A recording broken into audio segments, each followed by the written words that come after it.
할렐루야, 감사합니다. 이 시간에 우리에게 주어진 시간에는 사무엘하 20장을 우리가 보도록 하겠습니다.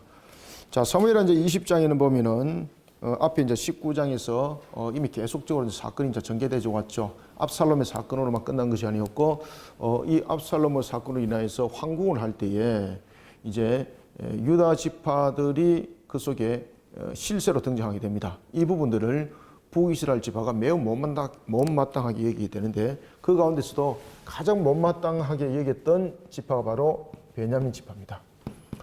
이 베냐민 지파 가운데서 한 세력을 형성하고 있던 세바가 있습니다. 세바는 여러 가지 부분에 영향을 많이 끼쳤던 그러한 사람이었습니다.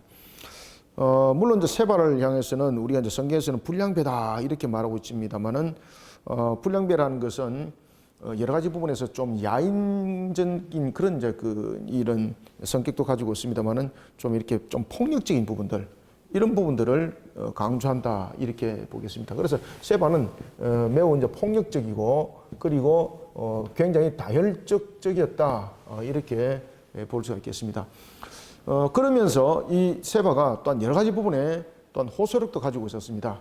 황궁을 하는 데 있어서 유다 지파가 그 중심을 이루고 있는 것은 실질적으로 황궁을 통해서 왕을 모시는 것으로만 끝나는 것이 아니라, 이 과정을 통해서 내각이 형성될 때에 내각이 형성되는 주축 세력이 베냐민 지파가 된다는 거죠. 그럴 때 자신들이 설 자리가 없다는 부분에서 세바는 큰 불만을 가지게 됩니다. 그러면서 이제 본격적으로 남과 북을 갈라놓는 역할을 하게 되는데, 이때에 이 세바의 이 영향은 이스라엘을 하나로 묶어가는 부분에서 완전히 균열 작업을 일으키는 굉장히 중요한 사건을 일으키게 됩니다. 이때 이제 다윗이 세바를 제거해야만이 된다는 것을 알고 세바를 제거할 때에 군대 장관을 세웁니다. 여기서 여러분들이 이제 기억해야 될 것은, 다윗은 이 압살롬의 사건을 통해서 많은 그는 상처를 받게 됩니다. 아들로부터 상처를 받았지만은 뿐만 아니라 요압으로부터도 그는 상처를 받게 되는 거죠.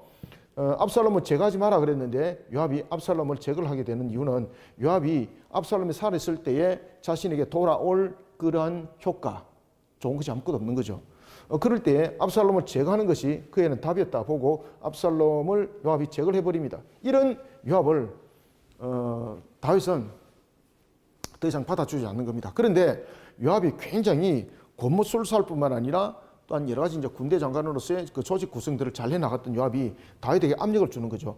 다윗에게 압력을 주면서 왕은 우리가 죽기를 원했습니까? 우리가 성리를 거뒀지만 마치 패잔병과 같은 그런 모습이 되었습니다. 그러니 우리에게 어떤 소망과 희망이 있겠습니까? 오늘 이 밤에 왕이 이 부분들을 돌이키지 않으면 우리는 왕을 다 떠나버리겠습니다. 속된 말로 말하면 협박을 하는 거죠. 다윗이 굴복을 합니다. 그리고 또한 다윗이 이런 상태 속에서 황궁을 할 때에 여러 가지 부분에 유다 지파가 앞장서게 되었을 때 세바가 하나의 군중 심리를 이용해서 남과 북을 확 갈라버리는 겁니다. 이때에 세바를 분명히 제거를 해야만이 이스라엘이라는 왕국이 건실해진다는 것을 다윗은 알았던 겁니다. 그러면 중요한 것은 세바를 누가 앞서서 제거할 것인가. 분명히 군대가 있어야 되는데 그 군대는 군대 장관이었던 요압을 사용하지 않습니다. 다윗은 철저히 이때 요압을 배제시켜 버립니다. 그러면서 등장한 인물이 누군가 하면 바로 아마사입니다. 아마사. 이 다윗도 그렇고 요압도 그렇고 이 아마사도 그렇고 전부 다 여러분 보시면은 이 부분들이 전부 다 자신들의 그 사촌 관계입니다. 전부 다 뭐 이종 사촌 관계, 이런 관계 속에 있는데, 이 부분에 대해서 다윗이 아마사를 통해서 세바를 제거하도록 합니다. 그럼 다시 말하면 요압의 자리를 아마사가 지금 대신한 겁니다. 지금 여기서 요압은 어떻게 된 겁니까? 이렇게 빠진 겁니다. 소외된 겁니다. 더 이상 다윗의 중심이 없었던 겁니다. 이것을 요압이 확인하게 느낍니다. 확인하게 느끼면서 요압이 굉장히 불만을 가지게 되고, 그 속에서 오늘 이제 본문 속에 보면은 등장하는 것이 6절에 보면은 또한 다윗이 이에 아비새를 또한 이야기를 하게 됩니다. 이때도 누구를 제외합니까? 이때도 요압을 배제합니다. 이때도 요압을 배제합니다. 아비새는 요압의 형제고, 그 다음에 아마사와 이런 부분들은 전부 다 이종사촌이거든. 이종사촌 관계인데, 나중에는 요압이 아마사를 그대로 뒀다가는 아마사가 세바를 제거하게 된다. 그러면은 요압은 자신이 쓸 자리는 이제 완전히 없어지는 겁니다. 그럴 때에 요압은 어떤 계산을 하게 되는가 하면은 아마사를 세바를 제거하러 가기 위한 아마사를 제거하는 겁니다. 그래서 요압은 아마사를 제거하는 작전까지 다 펼칩니다. 어떻게 할 것이다. 그러면서 칼을 일부러 떨어뜨린 채 하면서 몸에 숨겨뒀던 단검을 가지고 배를 찔러서 죽여버리는 일들을 벌이게 되는 겁니다. 이로 인해서 또한 유다 지파 속에 세바를 제거하려 갔던 그 군대들이 굉장히 혼란에 빠지게 됩니다. 그때에 요압에 속한 한 군사가 요압은 누구의 편에 있는가? 요압이 아마사를 제거한 것은 반란이 아니다. 요압이 아마사를 제거한 것은 여전히 다윗의 뜻을 따르기 위함이다. 이렇게 이제 호도를 하면서 요압이 이제 중심이 되고 그러면서 세바를 치게 됩니다. 이때에 세바를 치게 되었을 때에 한 성이 있는데 그 성이 바로 오늘 이제 본문에 등장하는 아벨에 가서라는 부분들이 이 속에 등장을 하게 되는 겁니다. 이 가운데에 아벨성에 아주 그 지혜로운 한 여인이 있습니다. 이 여인을 통해서 아벨성이 무너짐을 당하지 아니하는 그런 일들.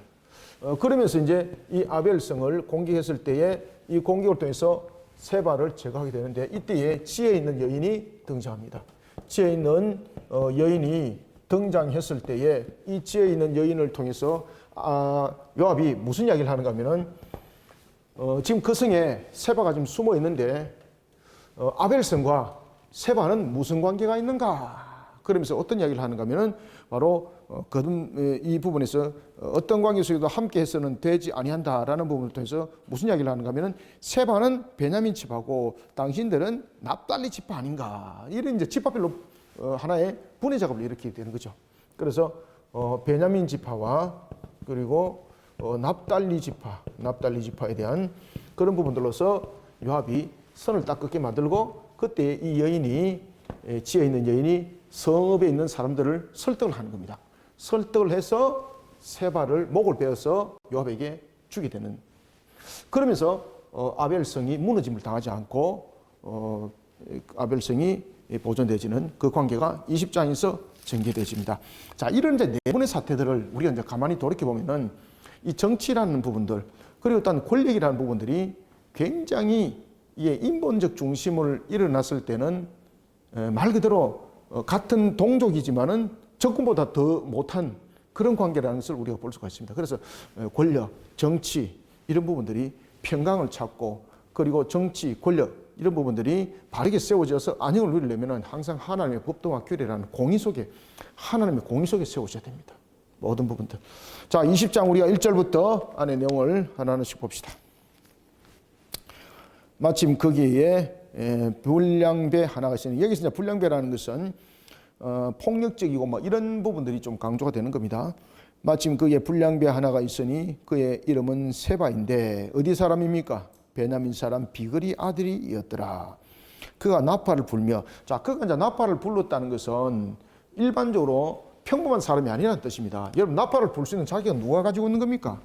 나팔을 불었다, 나팔을 불며라는 것은 전체적인 부분에서 그들을 집합시키는 집합에 대한 부분에 대해서 권력을 가진 자죠, 그죠? 권력을 가진 자. 권력을 가지지 않는 자가 무슨 나팔을 불 수 있습니까? 나팔을 불지 못합니다. 그러니까 세바가 폭력적이라 불량배라고 말하고 있지만은 그럼에도 불구하고 세바는 어떤 세력입니까? 기득권 세력입니다. 기득권 세력. 이거 골목에 있는 불량배 아닙니다. 기득권 세력입니다. 기득권 세력. 기득권 세력 가운데서도 세바가 굉장히 좀 폭력적인 그런 부분들이 굉장히 강했고, 굉장히 좀 그 다혈적이고, 이런 모습 속에 그가 있었던 것입니다. 나팔을 불며 이르되 우리는 다윗과 나눌 분깃이 없으며 이새의 아들에게서 받을 유산이 우리에게 없도다. 이스라엘아 각각 장막으로 돌아가라 하며, 자, 유다 지파가 주도하고 있는 그런 다윗의 황궁. 그러면은 이 황궁은 결국은 단순한 황궁이 아니라 결국은 자신들의 내각의 구성적인 요소가 그렇게 간다는 이야기입니다. 그러면 자신들이 북쪽 지파는 얻을 위치가 아무것도 없게 되는 거죠. 특히 베냐민 지파, 자신들이 실세가 되고 싶은데 실세는 고사하고 설 자리가 아무것도 없어지게 되는 거죠. 그런 데 대해서 불만을 가지면서 하나의 그 지역적인 감정, 이런 부분들을 계속해서 유발을 시키는 겁니다. 지금 우리가 뭐 정치하고 있는 것도 똑같은 이런 모습입니다. 이런 모습. 특히 이제 신정국가로서의 그 모습이 아니라 자신이 이익이 되면은 자신의 편이고 자신의 이익이 되지 않으면 적이 되는 거예요. 그러면 쉽게 말하면 이 신정국가로서의 모습이 아니라 결국은 어떤 가치관을 가지고 있습니까? 인본적 가치관 속에서 지금 뿌리, 인본적 가치관 속에서 자리, 이것을 가지고 싸우는 겁니다, 지금. 유대지파가 주도가 된다는 것은 있을 수 없다는 거죠. 왜? 그래 됐을 때 자신들은 어떤 관계 속에도 기득권 세력으로 쓸 수 없고 자신들이 쓸 자리가 없다는 것이죠. 자, 그러면서 북쪽 지파를 그가 어떻게 합니까? 그렇죠. 북쪽 지파를 계속해서 충동질하는 겁니다. 충동질해서 갈라놓기 시작하는 겁니다. 아, 이게 효력을 거두는 겁니다. 이것이 효력을 거두는 겁니다. 신정국가의 그런 구성원으로서의 모습이 아니라 자신의 설 자리를 찾고 자신의 위치를 찾고 자신의 이익을 추구하기 위해서 나라를 어떻게 합니까? 흩어버리는 거예요. 나라를 둘로 나눠버리는 겁니다. 다윗과 나눌 분깃이 없으며 이새의 아들에게서 받을 유산이 우리에게 없도다. 이스라엘아 각각 장막으로 돌아가라 하며 이에 온 이스라엘들이 그러니까 충동에 온 이스라엘 북쪽 지파. 지금 여기서 온 이스라엘은 북쪽 지파 중심입니다. 여기서 온 이스라엘은 북쪽 지파입니다.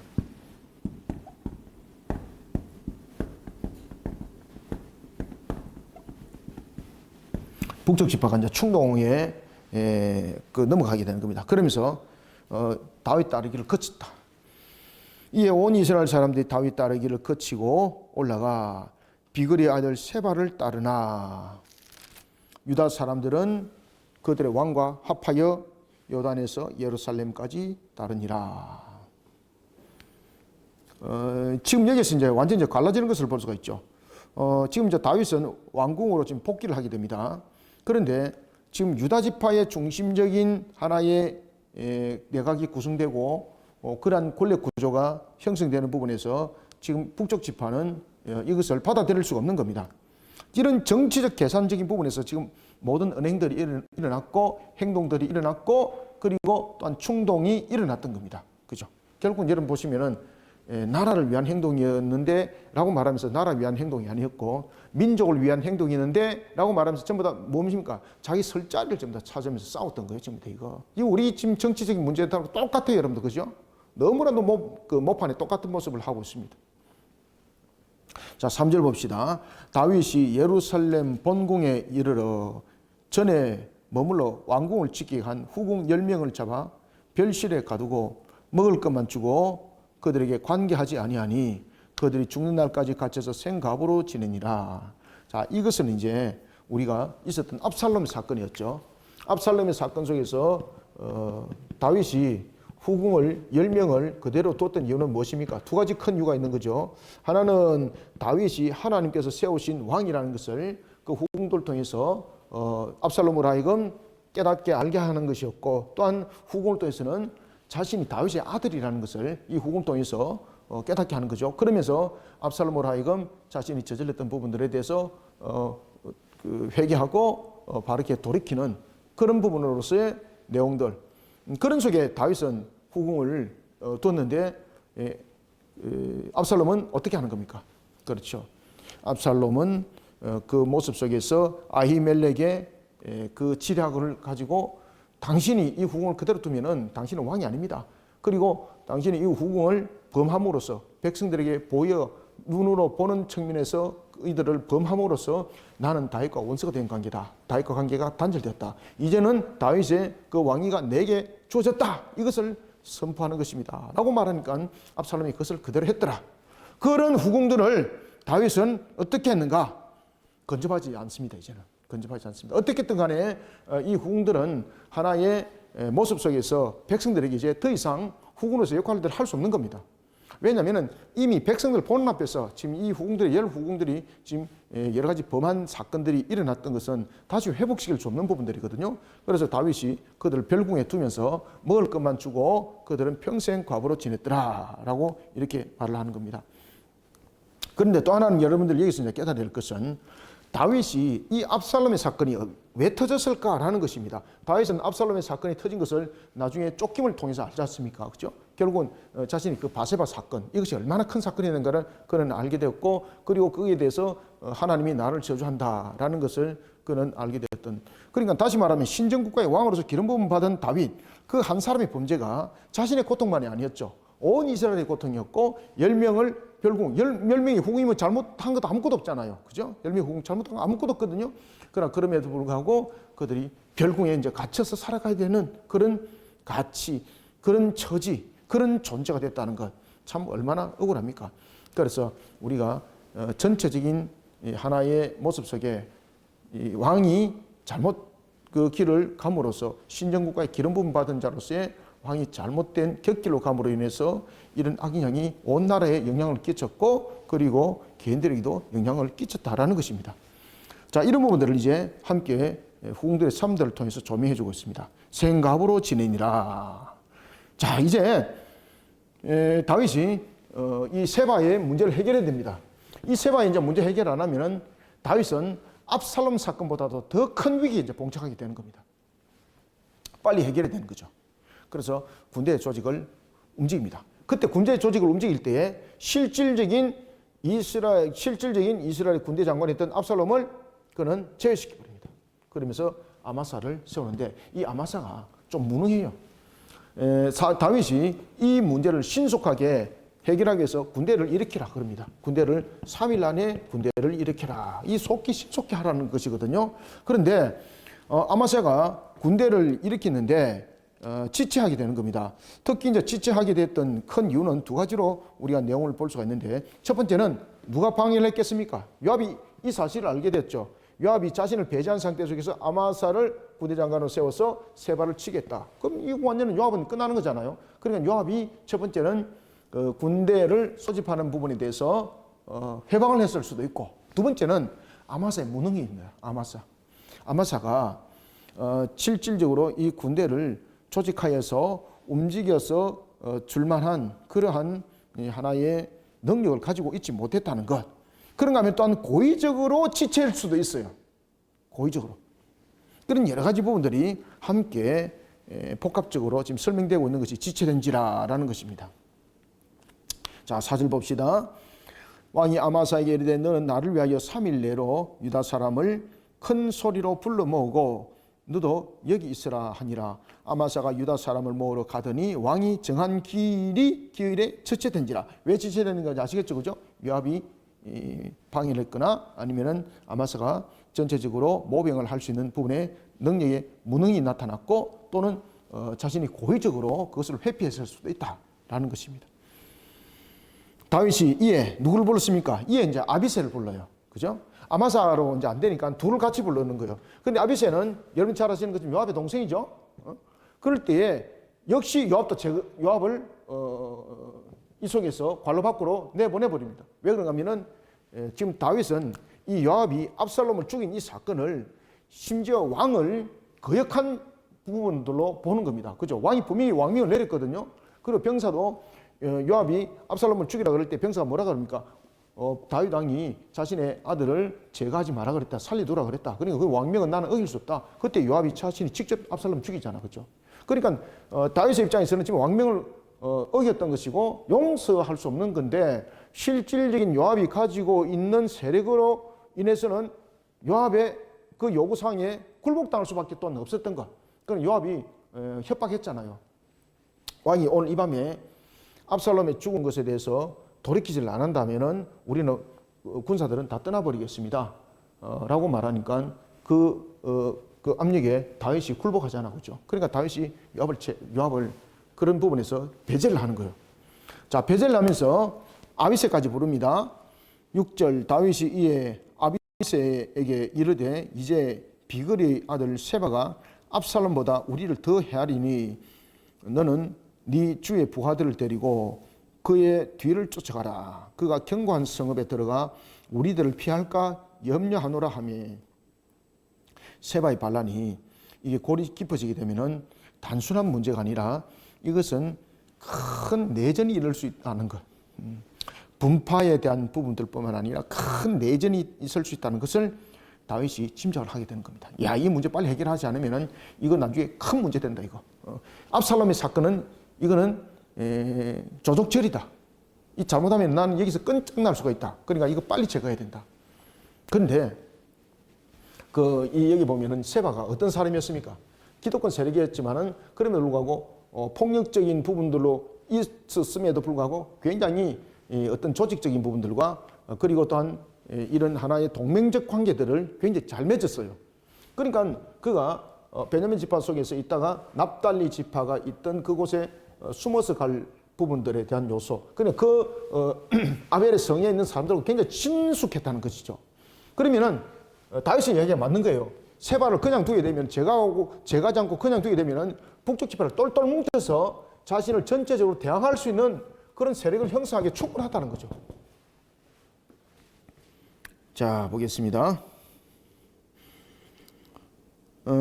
그래서 7절 보면은 요압을 따르는 자들과, 여기서 요압을 따르는 자는 요압이 직접적으로 이끌었던 직할부대입니다. 요압을 따르는 자들과 그렛 사람들과 그 다음에 그렛 사람들과 블레셋 사람들은 용병들이죠. 그죠? 용병들. 블레셋 사람들과 모든 용사들이 다 아비셀을 따라 비그리 아들 누구를, 그렇죠, 세바를 뒤쫓으리고 예루살렘에서 나와 기본 큰 바위 곁에 이름에 아마사가 맞으러 오니 그때에 요압이 군복을 입고 띠를 띠고 칼집에 꽂은 칼을 허리에 매는데 그가 나갈 때 칼이 빠져 떨어졌다. 이게 이제 뭔가 하면은 이게 이제 요압이 지금 아마사를 만나러 가는 거죠. 그리고 또한 요압이 이 모든 문제를 지금 알고 있는 거죠. 자신을 배제한 상태 속에서 아마사를 일으켰고 아비셀을 일으켰고, 그러면서 자신은 완전히 배제된 상태. 그러면서 세바를 제거한다. 그러면 세바를 제거하게 되면은 실질적으로 이제는 요압은 사라지는 거예요. 그러면 이 문제는 성공을 누가 해야 되는 겁니까? 자신이 성공을 거둬야 되는 거죠. 자신이 그 자리에 서야 된다는 거죠. 자신이 누구 자리에? 아마사 자리에 자신이 서야 된다는 거예요. 그래서 아마사를 죽일 것을, 그가 암살할 것을 계획을 합니다. 어떻게 하는가 하면은 그냥 나서게 되면은 아마사도 군대 장관인데 충분히 서로 간에 맞설 수 있는 능력이 있거든요. 그러니까 어떻게 하는가 하면은 큰 칼을 차고하다가 이렇게 구부려서 큰 칼이 툭 떨어지게 만들고, 그리고 그 칼을 주는 체 하면서 그때에 이 아마사가 방심할 때에 한쪽 손에 칼을 들고 배를 찔러 죽이는, 이것을 계획을 하고 그가 도구를 품속에 품었던 것입니다. 따라서 그는 세바를 죽이는 것에 대해서 이미 계획을 하고 간 겁니다. 요압은 군복을 입고라는 것은 다윗이 명령을 안 내리는데 움직였다는 거죠. 그죠? 이 또한 명령 불복종이죠. 다윗이 요압에 대해서 명령도 안 내렸거든요. 근데 요압이 자신이 그냥 자의의 결정으로 움직이는 거예요. 자의로.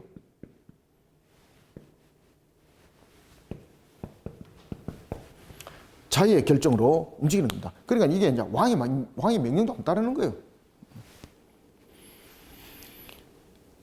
그러면서 요압은 아마사를 제거하기 위해서 움직이는 겁니다.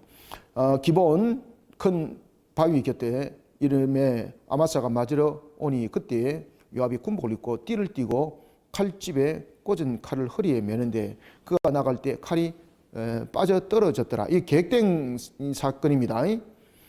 품속에 이제 작은 칼을 딱 숨겨놓고 그를 건접거리에서 제거하려고 했던 그런 하나의 연막 전술이었죠. 9절 요압이 아마사에게 이르되 내 형은 평안한가? 자, 이들 관계는 무슨 관계라 그랬습니까? 이종사종 관계입니다. 전부 다 이거.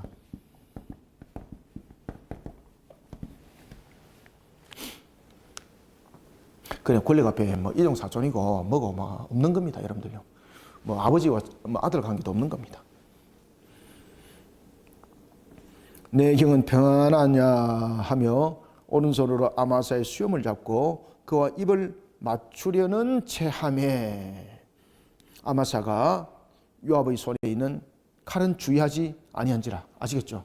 그럼 아마사도 어느 정도 경계를 했다는 거죠. 그런데 떨어진 칼에는 주목을 했는데 그 품속에 있는 숨은 칼은 못 봤다는 거죠.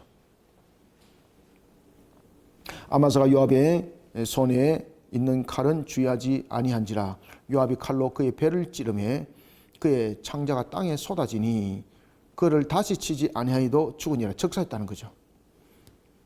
자, 이 속에 이제 요압이 보시면은 아마사의 공식적인 자리를 요압이 스스로 깨찹니다. 이 관계 속에서 다윗은 아무것도 없습니다. 요압과 그의 동생 아비새가 비그리의 아들 세바를 뒤쫓을 때에, 자, 이제 여기서 내용이 일어난 겁니다. 사람들이 이제 보게 된 거죠. 아마사가 분명히 왕명을 받았습니다. 요압은 왕명을 받지 않았습니다. 그런데 왕명을 받아가지고 세바를 치고 가는데 요압이 아마사를 제거했습니다. 그럼 이건 어떻게 되는 겁니까? 이건 내란입니다. 내란 거죠. 지금 우리가 갖고 있는 그건 내란 아닙니다. 이 부분에서는 반란이요, 반란. 그죠? 그러면은 이 함께 따랐던 군사들이 혼동을 일으키는 겁니다. 도대체 이게 뭐냐, 이거. 그때에, 자, 요압에 속한 한 청년이 뭐라고 말하는가 하면은, 우리는 어떤 관계 속에서도 다윗을 배반하는 일이 없다. 지금 요압의 행동은 누구를 위한 행동이다. 그렇죠. 다윗을 위한 행동이다. 이렇게 이제 보도를 하면서 규합을 하는 겁니다.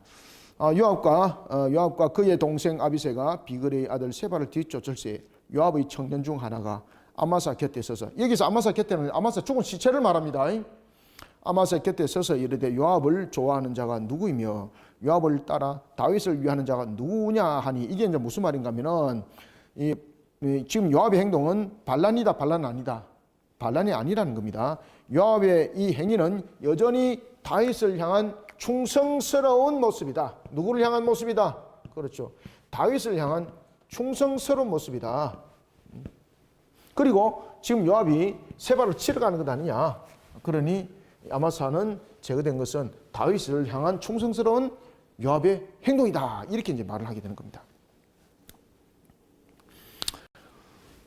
12절, 아마사가 길 가운데 피 속에 놓여 있는지라. 그 청년이 모든 백성이 써 있는 것을 보고 아마사를 큰 길에서부터 밭으로 옮겼으나, 이게 이제 왜 옮겼는가 하면 아마사 죽음 속에서 사람들이 이제 혼동을 일으키게 되는 거죠. 그리고 이 문제를 어떻게 될까? 여러 가지 부분에서 결정도 안 내리는 거죠. 그러니까 지금 아마사의 모습을 이제 완전히 치워버리는 겁니다. 그러면 아마사의 모습을 치워버리면은 아마사를 대신할 사람의 그 지위를 따라야 되는 거죠. 자, 그럴 때에 누가 등장합니까? 요압입니다.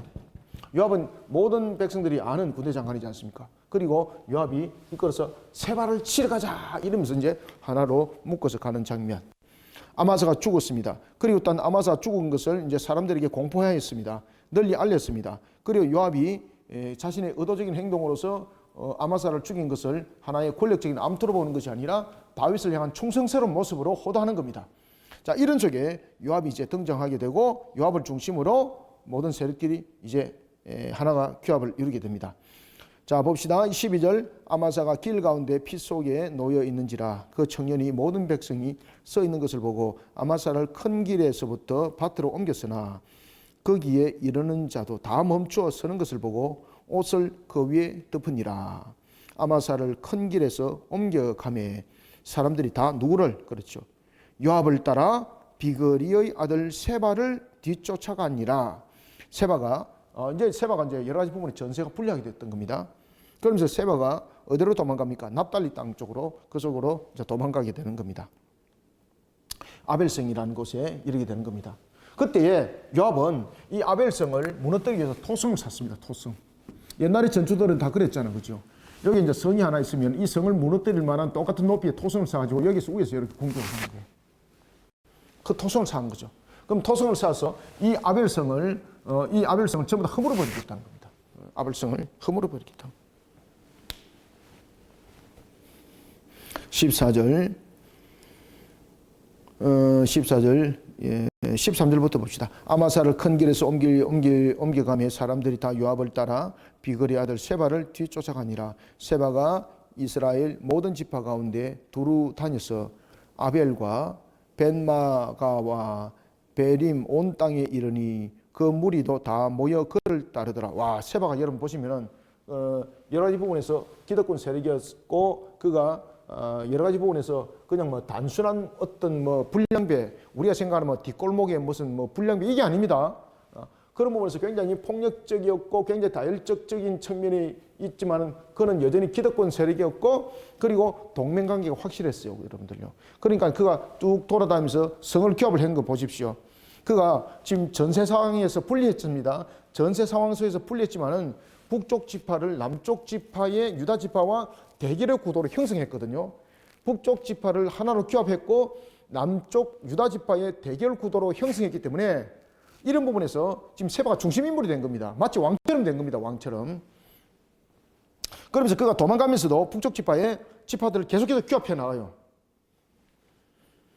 세바가 이스라엘 모든 지파 가운데 두루 다녀서 아벨과 벳마가와 베림 온 땅에 이르니 그 무리도 다 모여 그를 따르더라. 그죠? 큰 세력을 점점 규합하게 되는 거죠. 자, 15절. 이에 그들이 벳마가 아벨로 가서 세바를 애워싸고 아벨로 가서 세바를 애워싸고 그 성읍을 향한 지역 언덕 위에 무엇을 샀더라? 토성을 샀고. 왜 토성을 샀는 이유는 그 성읍을 지금 그 아벨성을 완전히 그냥 사라지게 만들어 버리겠다는 겁니다. 토성을 샀고 요압과 함께한 모든 백성이 성벽을 쳐서 헐고자 하더니 그 성읍에서 지혜로운 여인 한 사람이 외쳐 이르되 들을지어다 청하건대 너희는 요압에게 이르기를 이리로 가까이 오라 내가 네게 말하려 하노라 한다 하라. 자, 다윗은 세바의 진압을 위해서 지금 선두에 내세웠습니다. 선두에 내세운 그 아마사를 요압이 지금 제거했죠. 다윗은 자신이 내세운 사람 다 잃어버렸습니다. 그런데 자, 여기서 보면은 여인은 모든 문제 속에서 다윗과 대조됩니다. 자신의 지혜를 통해서 아벨성에 있는 사람들을 지켜내고 세바를 제거하는 일에 그는 쓰임 받습니다. 자, 다윗은 잃어버렸고 그리고 또한 우리가 이 아벨성의 여인은 자신들의 모습 속에 아무것도 잃어버리지 않습니다. 다윗이 여러분들 잃어버렸던 것 이유가 무엇이겠습니까? 우리가 이제 신정 정치 속에서 가장 중요한 것은 다윗이 전체적인 부분에서 이루어갔고 전체적인 부분에서 만들어갔던 것이 감정적 또 부분들도 이 속에 등장했거든요. 그러니까 우리가 무엇이든지 일들을 행할 때에 항상 하나님의 공에 입각해서 그 모든 문제들을 해결해 나갈 때에는 문제점들이 생기지 않습니다. 자, 이 여인이 이제 지혜로운데 특히 여러분들 이 성읍에 이 여인이 지혜로웠다는 것은 이 여인이 영향력이 있는 여인이라는 이야기입니다. 그죠? 영향력이 있는 여인. 우리 이제 대체로 이제 드보라도 보면 영향력이 있는 여인이죠. 드보라. 우리 사사기에 나타나는 드보라도 영향력이 있는 여인이죠. 여기서 이제 여인의 이름은 등장하지 않지만은 이 지혜가 있다. 이 여인은 영향력이 있는 여인입니다.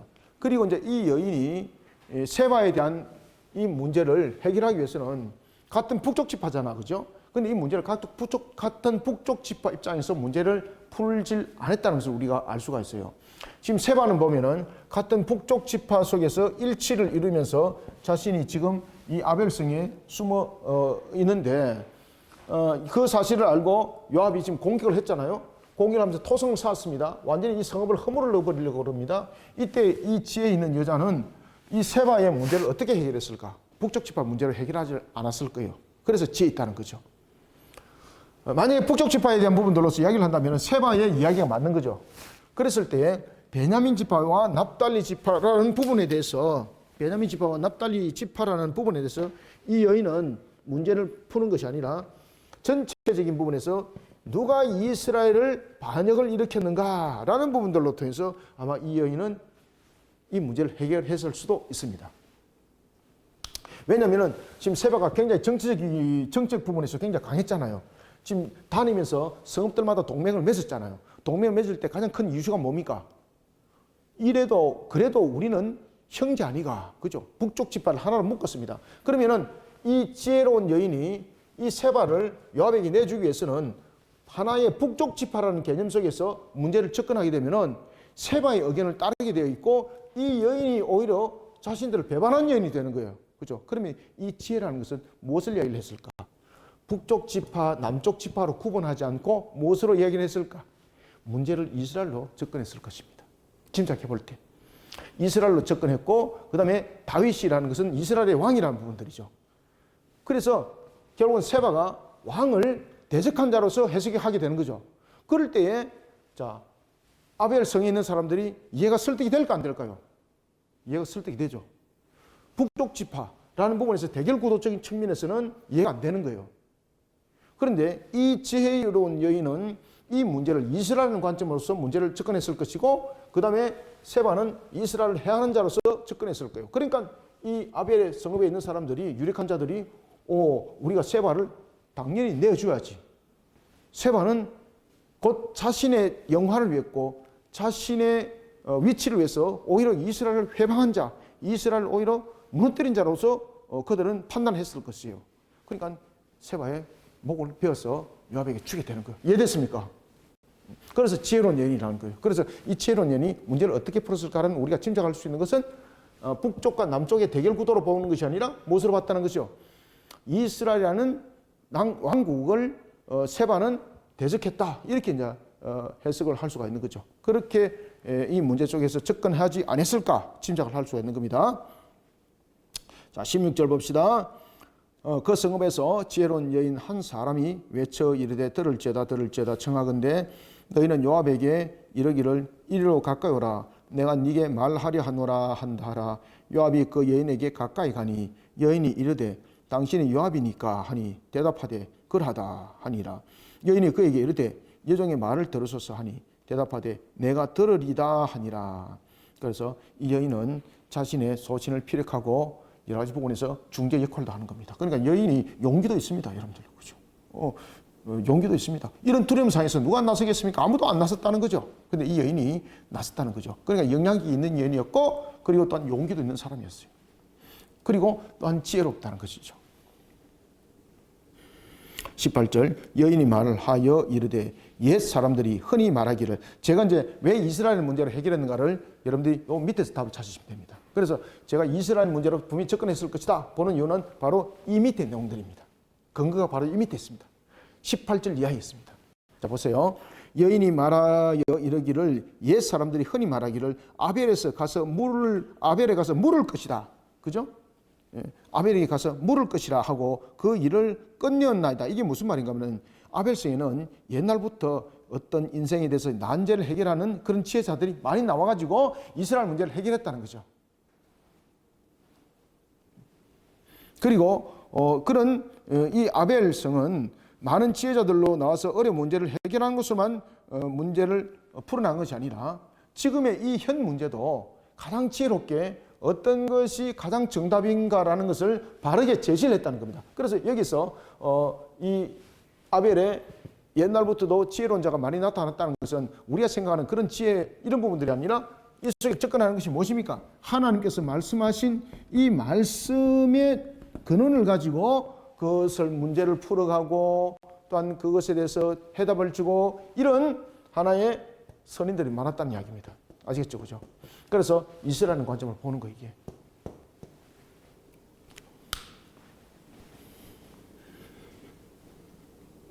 (19절) 나는 이스라엘의 화평하고 충성된 자 중 하나이거늘. 그죠? 자, 여기서 남과 북을 지금 이야기 안 하죠. 19절.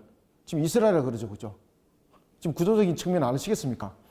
자, 세바는 남과 북으로서 확실히 구별했습니다. 그런데 이 여인은 이제 어떤 이야기를 하고 있는가 하면은 과거부터 우리 아벨성에는 지혜로운 자들이 많았다.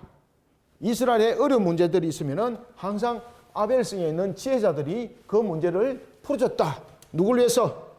이스라엘을 위해서. 그리고 또한 이 여인은 접근의 구도가 이스라엘이라는 것을 또 강조를 하고 있습니다. 자, 19절. 나는 이스라엘에 화평하고 충성된 자 중 하나이거늘 당신이 이스라엘 가운데 어머니 같은 성을 멸하고자 하시는도다. 자, 여기서 남과 북으로 지금 구도를 형성 안 하죠. 이 여인이. 지금 뭐로 접근합니까? 이스라엘로 접근하잖아요. 이 여인이. 이스라엘이라는 언약의 공동체로 접근해요.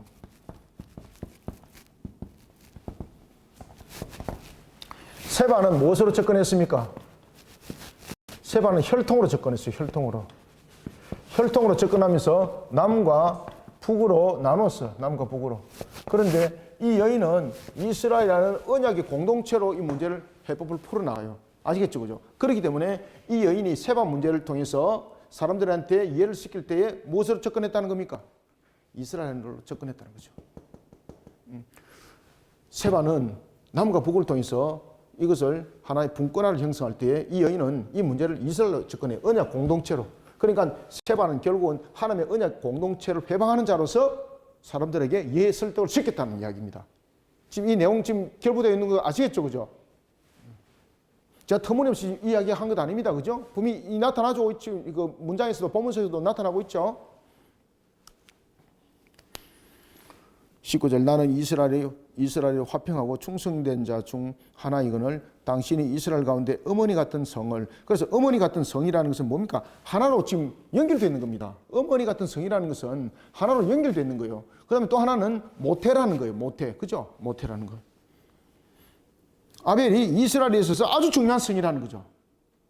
아주 중요한 성. 그러면 공격을 하면 된다 안 된다? 공격을 하면 안 된다는 거예요. 공격을 하면 안 된다. 어머니 같은 성을 멸하고자 하시는도다. 어찌하여 당신이 여호와의 깁을 삼키고자 하시나이까? 지금 요압의 잘못을 지적하죠. 이 요압의 잘못을 지적할 때 지금 무엇으로 접근합니까? 이스라엘은 언약의 공동체로 접근해요. 언약의 공동체. 지금 맞죠, 그죠? 제가 했던 이야기 지금 이제 맞다는 것을 여러분들 아시겠죠, 그죠? 그러니까 이 여인이 지혜롭게 어떻게 설득했는가라는 것은 이스라엘로 접근하여서 사람들을 그 문제를 풀어나갔다 이렇게 볼 수가 있는 겁니다. 여호와의 기업을 삼키고자 하시나이까 하니 요압을 잘못을 지적합니다. 20절 요압이 대답하여 이르되 결단코 그렇지 아니하다. 결단코 그렇지 아니하다. 삼키거나 멸하거나 하려 함이 아니니. 지혜 있는 이 여인의 신앙, 이 여인의 접근, 요압의 마음까지 돌이켰습니다. 요압이 보니까 맞는 거예요, 이게. 와, 이거 내가 잘못했다가는 이거 나중에 하나님 앞에 큰 징책을 받겠구나. 지금 이것을 느꼈다는 거죠, 요압이. 그래서 아니다 두 번이나 반복해서 이야기를 하잖아요, 여러분들요. 21절 그 일이 그러한 것이 아니라. 그러니까 이제 왜 자신들이 이 성읍을 공격하게 된지를 이유를 설명하는 거예요, 이제. 그전에는 이야기가 설명이 안 됐어요. 이제 설명하는 겁니다. 사실은 세바는 베냐민 지파로서의 사울과 연계되어 있고 자신의 어떤 관계적인 측면의 유익을 위해서 지금 남과 북을 갈라놓은 상태 속에서 나라의 균열을 일으키고 있다. 이렇게 지금 이야기를 하고 있는 겁니다. 그러면서 요압도 또한 굉장히 이 부분에서는 접근을 굉장히 지혜롭게 하죠. 지혜롭게 할 때 어떻게 접근하는가 하면은 남과 북에 대한 대결 구도로서 형성을 하는 것이 아니라 하나님의 언약을, 하나님의 공동체를 회방하는 자로서의 세바라는 것을 이야기를 또 하는 거죠. 자, 21절 그 일이 그러한 것이 아니니라. 에브라임 산지 사람 비그레의 아들 그의 이름은 세바라. 자, 이게 이제 무슨 이야기인가 하면은, 자, 이 부분에서 하나는 베냐민 지파고 하나는 납달리 지파인데 베냐민 지파와 납달리 지파는 결국 가깝지 않다라는 것을 지금 이 먼 거리적인 측면에서 설명을 하는 거예요. 먼 거리적인 측면에서. 근데 왜 그런 세바가 당신들과 함께 연합을 하면서 오히려 다윗에 대해서 해방군, 다윗에 대해서 공격자가 되어야 되는가라는 것이요. 그 일이 그러한 것이 아니니라. 에브라임 산지 사람 비그리의 아들 그의 이름을 세바라 하는 자가 손을 들어 왕 다윗을 대적하였나니 너희가 그만 내주면 내가 이 성읍에서 떠나가리라 하니라. 여인이 요압에게 이르되 그의 머리를 성벽에서 당신에게 내어 던지리다 하고. 요압은 자신이 지금 군사를 이끌고 아벨성 밖에서 토성을 샀고 성을 허물기 시작한 이유를 설명하는 거죠. 그러니까 이 성읍에 대해서 우리가 불만이 있는 것이 아니고 이 성읍을 멸하려는 그런 목적이 있는 것이 아니고 바로 세바 때문이다 라고 이렇게 이제 이야기를 하게 되는 겁니다. 그러면서 세바는 당신들과 전혀 관계없는 지파 아니냐. 세바는 당신들과 멀리 떨어져 있는 존재다. 그런데 왜 세바가 당신들 성읍에 들어와서 당신들 성읍을 무너뜨리는 요소가 되는데도 불구하고 왜 당신들은 그것을 받아주고 있느냐. 그런 어리석음 속에 당신들도 깨어나야 된다. 뭐 이런 이야기가 되겠죠. 그때 이 여인이 그럽니다. 세바의 머리를 베어서 당신에게 던져주리라. 22절. 이에 여인이 그의 지혜를 가지고, 자, 여기서 이제 그의 지혜를 가지고 접근했다는 것은 이스라엘은 공동체적 관점 속에서 세바는 남과 북의 대결 구도를 가지고 그 속에 숨어들었지만은, 그리고 세력을 규합했지만은, 이 여인은 이스라엘은 언약의 공동체를 가지고 이 문제를 접근했고, 그런 속에 사람들에게 설득력이 되었죠. 그러니까 세바는 이스라엘 공동체를 회방하는 자가 되는 거죠. 그럼 그 회방한 자는 하나님 앞에 심판이지 않습니까? 그러니까 결국은 세바의 머리를 뱉다는 것은 자신이 어떤 자신들의 보존을 위해서라기보다는 신앙을 지켜나고 하나님의 심판이라 보시면 되는 거예요. 그들은 오히려 그 부분에서 공의를 발동했다 보는 겁니다. 세바를 죽이는 것이 하나님의 공의의 작동이다, 이렇게 그들은 보았던 것입니다. 그렇게 이 여인이 접근했다는 거죠. 그래서 지혜롭게 접근했다는 겁니다.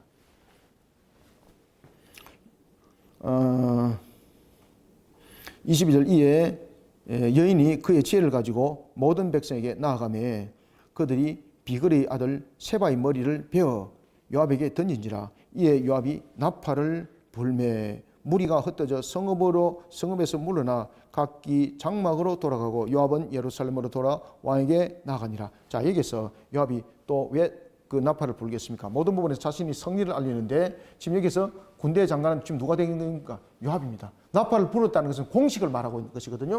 공식적인. 그러면은 지금 요압을 다윗이 공식적으로 부른 일이 없습니다. 그런데 자신이 지금 공식적으로 나팔을 불었습니다. 그럼 공식적인 입장에서 자신을 선포하는 거죠. 그러면서 이제 다윗에게 가는 겁니다. 다윗은 그 결과물을 가지고 있는 요압에 대해서 이렇다 저렇다 평가하지 않습니다. 왜? 분명히 자신이 안 보냈는데 자신이 오히려 여러분 잘 아시는 것처럼 아마사를 제거를 하였고, 그러면 아마사를 제거한 것은 곧 왕명에 대한 거역이거든요. 그럼 요압은 살려줘서는 안 되는 거죠. 근데 요압이 지금 무엇을 갖고 왔습니까? 세바의 머리를 갖고 왔잖아, 그죠? 공로를 가지고 왔잖아, 공로. 근데 그런 공로를 가지고 온 요압을 제거했다? 그러면은 어떻게 될까요? 백성들은 어떻게 받아들이겠습니까? 다윗을 오히려 이상한 사람으로 보는 거죠. 그러면은 역시나 하라고 말하면서 또다시 백성들의 마음은 다윗으로부터 떠난다는 거죠. 그러니까 다윗이 이러지도 못하고 저러지도 못하는 그런 속에 있습니다. 그러면서 요압은 자신의 자리를 스스로 꿰차면서 회복시킵니다. 이런 요압이 다윗에게 얼마나 골머리 있는지를 아시겠죠? 그렇기 때문에 다윗이 자신이 생명이 수명을 다할 때에 솔로몬의 그 얘기를 하잖아요. 요압을 절대 스스로 자연사 속에서 무덤을 가도록 만들면 너 절대 이거 나라 다스리지 못한다. 왜 그런가 하면 그런 속에 자신의 세력은 여전히 존재하기 때문에. 그러니 요압을 반드시 제거해라, 그 얘기를 하는 겁니다. 23절 요압은 이스라엘 온 군대의 지휘관이 되고, 보십시오. 온 군대의 지휘관이 됐다는 것은 가장 중요한, 다시 말하면은 여러 가지 부분에서 주도권을 잡는 데 있어서 이제 누가 중심이 되는 겁니까? 군대는 요압이 중심이 되는 거예요, 여러분들요. 요압은 이스라엘 온 군대의 지휘관이 되고 여호야다의 아들 브나야는 그렛 사람과 블렛 사람의 지휘관이 되고, 브나야는 여러분들이 이제 잘 아시는 것처럼 압살롬과 세바의 반란 진압에 공을 세웠던 사람입니다. 압살롬과 세바의 진압 사건에 공을 세웠고, 그리고 그가 나중에 솔로몬이 왕이 됐을 때에 누구를 제거하는 중요 인물이 될까요? 오늘 여기 등장하고 있는 요압을 제거하는 중요 인물이 됩니다. 특히 브나야에는 솔로몬 때에 아도니아 그리고 요압, 시므이를 처형하는 데 앞장섰던 사람입니다. 그리고 요압을 제거하면서 그가 본격적으로 이스라엘의 유일한 군대 장관이 됩니다. 브나야는 그렛 사람과 블렛 사람의 지휘관이 되고, 아도람은 감력관이 되고, 여기서 이제 감력관은 어떤 역할을 하는가 하면은, 아도람의 역할은 무슨 역할인가 하면 지금 여러 가지 부분에서 문제가 많이 일어났죠. 여러 가지 부분에서 또한 정복 전쟁도 있었습니다만은, 아람이나 이런 부분에서 정복 전쟁도 있었습니다만은, 또한 내홍이 굉장히 심했죠. 정복 전쟁을 통해서는 노예들이 많이 발생되었고, 그리고 또한 내란을 통해서는 여러 가지 부분에서 또한 민심들이 많이 회파당하고, 이런 속에서 어쨌든 간에 외적인 전쟁, 내적인 전쟁 이런 걸 통해서 민심도 많이 무너졌지만 성읍도 많이 무너졌겠죠, 그죠? 사람들이 사는 것도 굉장히 공감이 많았겠죠. 따라서 여러 가지 부분에서 나라에 대한 건설 사업이 굉장히 중요했습니다. 성읍을 다시 세우고, 그리고 또 성읍을 재건하는 것들, 그리고 또 민생을 회복시키는 것들, 이런 부분도 굉장히 중요했습니다. 이것을 총괄적으로 하는 역할이 바로 누굽니까? 감력관입니다. 감력관. 굉장히 아도람이 중요한 일을 하는 거죠. 아도람은 감력관이 되고, 아힐루스의 아들 여호사밧은 사관이 되고 스와는 서기관이 되고 사독과 아비아달은 제사장이 되고, 아비아달은 여러분들이 잘 아시는 것처럼 아히멜렉의 자리를 대신하는 겁니다. 아비아달은 제사장이 되고 야일 사람이라는 다윗의 대신이 되니라. 이러면서 내각이 구성되었다 이 말입니다. 내각이 구성되었습니다. 이 속에 북쪽 지파는 있다 없다? 아무도 없습니다. 아무도 없습니다. 아무도 없습니다. 자, 오늘은 우리가 여기까지 하겠습니다. 그래서 우리가 보면은 참 이 정치라는 것이 참 무섭습니다. 항상 우리는 무엇을 행하든지 하나님의 공의를 항상 바라봐야 됩니다. 나라 위에 하나님의 공의가 바로 세워지기를 여러분 기도하셔야 됩니다. 그리고 또한 우리의 공동체 속에도 하나님의 공의가 바로 세워지기를 여러분들이 기도하시고, 우리는 항상 공의 속에, 하나님의 공의 속에 하나님의 공의를 세워나가는 그러한 모든 사명 사역이 이루어지지 않으면 이렇게 내홍이 생깁니다. 무너집니다, 여러분들요. 그래서 우리는 항상 하나님의 공의로 신앙의 울타리를 잘 세워나가면서 결실을 맺어가는 공동체, 그리고 또한 나라가 되기를 함께 기도합시다. 이 시간에 기도하겠습니다. 하나님 감사합니다. 주님께서 베푸시는 은혜 속에 오늘도 우리에게 귀한 말씀을 주셨습니다. 참으로 나라가 혼란 속에 있습니다. 여러 가지 어려움 속에 정치꾼들로 인하여서 여러 가지 상황들이 복잡하게 풀려나가고 있습니다. 이 속에 참으로 한국교회가 본인의 제 역할을 바르게 하지 못함을 먼저 회개합니다. 용서하여 주시옵소서. 우리가 하나님의 나라의 공의를 이 나라 위에 바르게 세우지 못하니 온갖 잡다한 것들이 자신들의 실세를 잡으려고, 권력을 잡으려고 암투 속에 벌어진 것이 오늘 마치 사무엘하 20장의 모습인 것 같습니다. 하나님, 우리의 모습 속에 참으로 하나님의 공의가 바로 세워지고, 우리의 공동체 가운데 하나님의 공의가 바르게 세워지고, 이 나라 위에 하나님의 공의가 바르게 세워지는 그 건설을 이루기 위해서는 무엇보다도 하나님의 말씀인 법도와 규례가 바르게 세우지 아니하고는 아니겠사오니, 이 모든 사명사역 속에 우리를 하여금 귀하게 쓰임받게 해주시고, 이 사명사역 속에 힘있게 달려가게 성령님 도와주시옵소서. 펼쳐나가는 모든 여정들 과정들 하나님이 도와주시고 은혜 장기에 붙들어 주옵소서. 이 가운데 우리 주어진 바티서 사명이 있으니 이 사역 속에 하나님께서 은혜 담비를 부어줘서 모든 것이 은혜롭게 잘 진행되어져서 정말로 나라를 살리고 민족을 살리는 일에 쓰임받고, 주님이 우리에게 말씀하신 대로 땅까지 이르러 산정인이 되어서 새하늘과 새 땅이 속히 실현되는 역사 펼쳐나가는 우리 바티스 사역 이루어지게 도와주시옵소서. 바티스 묵상집이 이제 출간됩니다. 창세부터 요한계시록까지 우리가 장장 6년 내지 7년의 계획 속에 완결을 가지고 지금 진행해 나오고 있습니다. 첫 번째 시편이 이제 나옵니다. 2월 초에 나옵니다. 하나님, 이것이 효력을 더하게 하여 주시고, 그리고 시편 이후에 마태복음, 그리고 또한 이사야, 계속해서 여러 가지 내용들이 전개될 때 은혜롭게 진행되어 수 있도록 도와주시옵소서. 여러 가지 물질로도 부족함이 없게 하여 주시며, 여러 가지 환경들을 통해서도 은혜롭게 잘 진행되어지게 성령님 도와주옵소서. 예수님의 이름으로 기도드립나이다. 아멘.